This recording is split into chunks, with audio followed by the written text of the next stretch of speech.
दोस्तों नमस्कार। आज के हमारा इस वीडियो में आप लोगों की डिमांड पर मैं लेके आया हूं बीजेट इंजेक्शन से रिलेटेड ऑल ओवर जानकारी। देखिए, बीजेट इंजेक्शन जो है वो एक प्रकार का बी कॉम्प्लेक्स इंजेक्शन है। इसके बारे में आप सभी जानते हैं। बी कॉम्प्लेक्स क्या क्या सॉल्ट है इसमें, कब इसको काम में लेना होता है, कब काम में नहीं लेना होता, और कहाँ इसकी बहुत ज़्यादा इंपॉर्टेंस है, और ये इतना इंपॉर्टेंट क्यों है कि इसके बगैर पशु चिकित्सा संभव नहीं है। ऐसा क्या है इसमें, ये सारी की सारी बातें आज के इस वीडियो में क्लियर करेंगे। अगर आप इस्तेमाल कर रहे हैं तो भी आपका नॉलेज बढ़ेगा, अगर आप इस्तेमाल नहीं करवा रहे हैं तो भी भाई जानकारी के लिए तो सभी को जरूरी है। लेकिन वीडियो शुरू करने से पहले एक बात बता दूं, जो भी इंजेक्शन हम बताते हैं वो आपको नजदीकी पशु चिकित्सक से ही लगवाने हैं। ऐसा ना हो कि आप खुद ही प्रयास करने लग जाए, इंजेक्शन लगाने लग जाए, ऐसा नहीं होना चाहिए। अगर हम बात करें तो ये वैट कंपनी का बहुत अच्छा प्रोडक्ट है वैट्स का, और 100 ml यहां पर दिखाया गया है। विटामिन बी कॉम्प्लेक्स इंजेक्शन है बीजेट। विशेष बात यहां से शुरुआत कर दी गई है और वो की गई है कि ये आईएम और आईवी दोनों रूट से लग सकता है। नॉर्मली जो B complex with liver extract होते हैं वो आपको पता है आईवी नहीं लगते, लेकिन ये आईवी और आईएम दोनों रूट से लग सकता है। बहुत ही शानदार रहता है, इसी वजह से ये शानदार रहता है। अब और क्या क्या शानदार बातें हैं वो जानने से पहले एक बार इसके सॉल्ट की तरफ नजर डालते हैं। देखिए, इसके सॉल्ट की अगर हम बात करें तो आप पूरा देखिए इसको डिटेल से। इसमें थायमीन हाइड्रोक्लोराइड है जो 33.3 mg इसमें है, और ये सारी चीजें पर ml के हिसाब से है। तो ये आप देख रहे हैं थायमीन हाइड्रोक्लोराइड विटामिन B1 होता है। अब B1 कितना इंपॉर्टेंट है ये आपको समझाने की जरूरत नहीं, आपको सब पता है। तो विटामिन B1 इसके अंदर है। इसके अलावा पायरिडॉक्सिन यानी कि विटामिन B6 इसके अंदर है। भाई गजब। और इसके बाद में साइनोकोबालामिन के रूप में विटामिन B12 भी इसमें है। ये भी बहुत इंपॉर्टेंट चीज है। इसके बाद अगर हम सॉल्ट की बात करें तो नियासिनामाइड यानी कि विटामिन B3, ये भी निकोटिनामाइड भी जिसको बोलते हैं, बहुत ज्यादा जरूरी है, ये भी आपको पता है। इसके बाद आते हैं राइबोफ्लेविन पर यानी विटामिन B2 पर, ये भी बहुत इंपॉर्टेंट होता है पशु शरीर के लिए। यानी यहां लास्ट में दिया गया है और वो है ये राइबोफ्लेविन, तो फास्फेट सोडियम हो ही गया है, और डी पैंथेनॉल यानी कि विटामिन B5। तो इतने सारे विटामिन भाई इसमें भरे हुए हैं। विटामिन बी यानी ओरिजिनल अगर हम देखें विटामिन बी कॉम्प्लेक्स तो भाई यही है। 6 के 6 कितना है भाई, 3 4 5 6, 6 के 6 विटामिन बी के जो फॉर्मुलेशन है वो इसके अंदर मिलेंगे। तो भाई इसी वजह से ये बहुत ही शानदार हो जाता है। सबसे बड़ा शानदार इसका मैटर है ना वो ये है, और वो हम करेंगे इस्तेमाल से रिलेटेड। देखो, पहले कुछ बातें मैं बता दूं, उसके बाद इस्तेमाल से रिलेटेड बात हम करेंगे। ये सॉल्ट की बात हो गई। इसके बाद यहां पर लिखा गया है, आपको रूट पहले बता दिया गया, लेकिन ये डोज नहीं बता रहे हैं। ये कह रहे हैं dose as directed by the veterinarian, यानी कि डोज जो है वो वेटनेरियन ही तय करेंगे। तो मैं आपको ये भी अभी जाते जाते बता ही दूंगा। पहले ही बता दें कि देखिए, बड़े जानवरों में वैसे तो विटामिन के जितने भी इंजेक्शन होते हैं ना, इनकी डोज जो है वो डिपेंड करती है कि शरीर में कमी कितनी है, तो पशु चिकित्सक ही तय करते हैं। लेकिन नॉर्मली बड़े जो पशु है उनमें 10 से 20 ml लगाया जाता है, और छोटों में 3 से 5 ml लगाया जाता है। यही इसका नॉर्मल जो है वो यही है। बाकी अकॉर्डिंग टू कंडीशन इसकी डोज जो है वो अलग अलग हो सकती है। ये बात आपको ध्यान में रखने की है। इसके अलावा विड्रॉल पीरियड जो है वो बिल्कुल मिल्क में भी नील है, एग में भी नील है, मीट में भी नील है, यानी कि सभी जगह विड्रॉल पीरियड जो है वो इसका नील ही पाया गया। इसके बाद अगली अगर हम बात करें, कुछ चीजें इसमें दी गई है, और वो यह do not use the soluble any foreign particle अगर अंदर है तो भाई हम वैसे भी यूज नहीं करते हैं। कूल पैलेस पर ही रखते हैं, डायरेक्ट सनलाइट से हम वैसे भी बचाते हैं, और ये ह्यूमन यूज नहीं है, एनिमल ट्रीटमेंट है। ये भी बात हो गई। इसके बाद एक स्लाइड यहाँ पर हमारे भाई ने और डाली, और वो है मल्टी डोज वायल है। मैक्सिमम ट्रिप 10 प्रिक ही आपको करने होते हैं। इनमें ज्यादा प्रिक करोगे खराब हो सकती है। To be used within 28 day after first prick, और फर्स्ट प्रिक जो करते हैं उससे 28 दिन के 20-20 इसको यूज कर लेना है।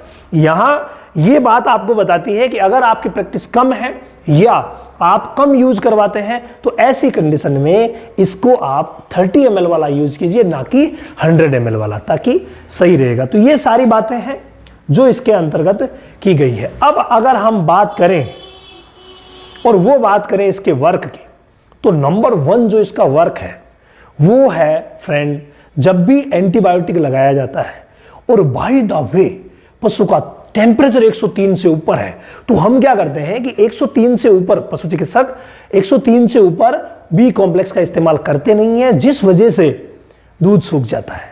तो भाई जब भी इन्फेक्शियस प्रॉब्लम हो और इन्फेक्शियस प्रॉब्लम अगर चल रही है और एंटीबायोटिक लगाया गया, क्योंकि इन्फेक्शन में तो एंटीबायोटिक लगेगा ही लगेगा, तो उस एंटीबायोटिक के नेगेटिव इफेक्ट को कम करने के लिए, यानी माइक्रोफ्लोरा को बढ़ाना और दूध सूखने से बचाना, ये दोनों काम करने के लिए ये इंजेक्शन बहुत ही शानदार है। यानी ये एंटीबायोटिक के जो नेगेटिव इफेक्ट्स हैं उनको कम करने में बहुत अच्छी मदद पशु की करेगा। नंबर 2, अगर हम बात करें तो नॉर्मल जो इंडाइजेशन की शिकायतें होती है ना, उनमें ये अकेला भी बहुत अच्छा वर्क करता है।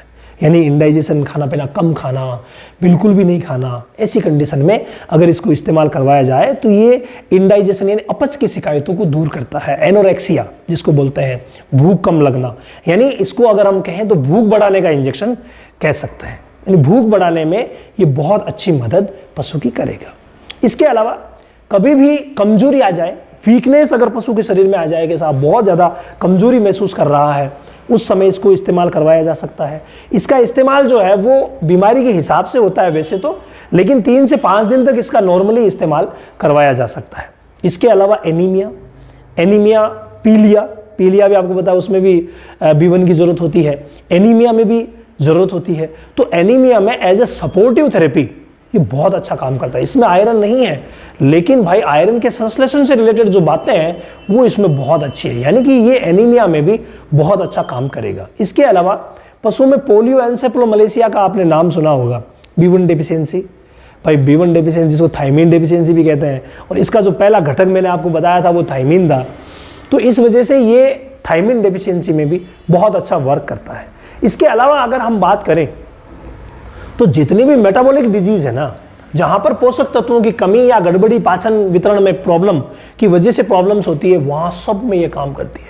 जितने भी विटामिन मिनरल्स की कमी की वजह से होने वाली बीमारियां हैं, चाहे कोई सी भी है, बहुत गजब ये वर्क करता है। इसके अलावा न्यूरोलॉजिकल डिसऑर्डर, आपको पता है कि नसों की कमजोरी होकर के न्यूरोलॉजिकल डिसऑर्डर आ जाते हैं, एपिलेप्सी वगैरह हो जाती है, मेनिंजाइटिस में भी ये वर्क बहुत अच्छा करता है। यानी कि जो भी नसों से संबंधित प्रॉब्लम्स होती है उनमें बहुत अच्छा वर्क करता है। स्किन रिलेटेड समस्याओं का तो ये राजा है। जब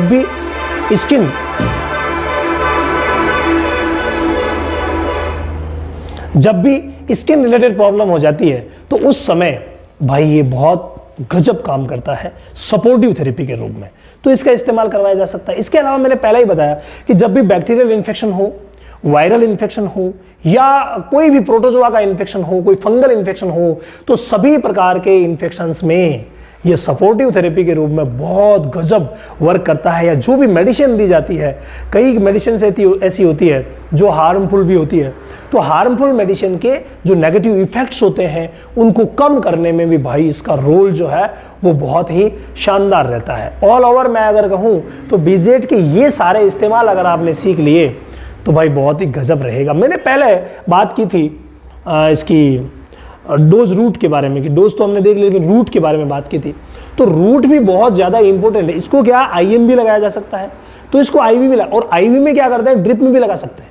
प्रेगनेंसी में बिल्कुल सेफ है, छोटे बच्चों में भी दे सकते हैं, हर तापमान पर यह लगाया जा सकता है। इसी वजह से इसकी इंपॉर्टेंस पशु चिकित्सा में बढ़ जाती है, क्योंकि इसका विकल्प जो है वो बहुत ही कम है। हालांकि हम हाइब्रिड प्लस को इसके विकल्प के रूप में यूज करते हैं, लेकिन B कॉम्प्लेक्स की अगर बात आती है तो वो तो यही है। भाई अगर आप डिटेल से जानना चाहते हैं हर एक बीमारी के बारे में, हर एक मेडिसिन के बारे में, और हर एक वो फॉर्मूला जो एज ए प्रैक्टिशनर फील्ड में यूज किया जाता है, तो हमारा 21 तारीख से शुरू होने वाला जो ऑनलाइन सेशन है उसका आप हिस्सा बन सकते हैं। अगर बकरियों का इलाज सीखना चाहते हैं तो 1 तारीख से शुरू होता है बकरियों का, 11 तारीख से डॉग का शुरू होता है, और 21 तारीख से शुरू होता है ऑनलाइन सेशन वेट का। तो अगर आप अपनी वेट प्रैक्टिस अगर कर रहे हैं और उसको ग्रो करवाना चाहते हैं, आप डिग्रीधारी है, डिप्लोमाधारी है, तो वहां आ सकते हैं और अपनी प्रैक्टिस को गजब ग्रो करवा सकते हैं।